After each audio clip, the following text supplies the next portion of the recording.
Parlons du secteur transport. Madou Soukone, présidente de la cellule féminine de la Confédération des syndicats des conducteurs routiers de l'Afrique de l'Ouest et du syndicat national des chauffeurs de transport terrestre de Côte d'Ivoire, a été investie.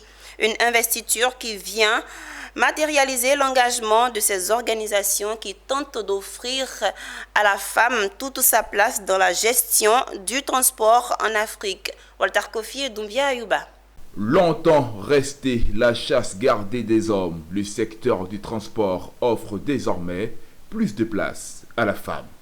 Un changement matérialisé par l'investiture de Madou Soukone, présidente de la cellule féminine de la Confédération des syndicats des conducteurs routiers de l'Afrique de l'Ouest, CSCRAO, et du syndicat national des chauffeurs du transport terrestre de Côte d'Ivoire, SYNACTECI. Après un an à la tête de la cellule genre de ces organisations, la présidente entend continuer d'investir dans la formation des femmes. Sur le plan international en fait, parce que le domaine du transport est beaucoup réservé aux hommes. Les femmes y travaillent, mais elles sont beaucoup dans l'ombre. Et je pense qu'il est temps pour nous, les femmes, de sortir un peu de l'ombre. Bon, nos projets d'avenir, c'est la formation surtout.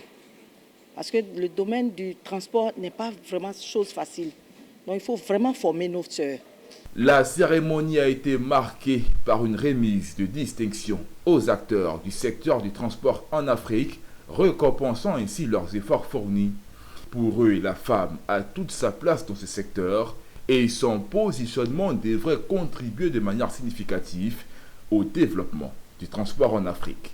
Nous avons des femmes chauffeurs, nous avons des femmes caristes, nous avons des femmes gestionnaires, des femmes propriétaires aussi de véhicules. Et cela montre combien les femmes sont importantes dans la chaîne. Et nous pensons, en soutenant cette activité, que nous réalisons la vision 2050 de la CEDEAO. La cellule féminine de la CSCRAO et du SYNACTECI a été créée en 2023 et a tenu ses élections dans le mois d'avril de la même année. Elle a pour mission de former et éduquer les femmes dans le milieu du transport et de lutter contre les tracasseries faites aux femmes.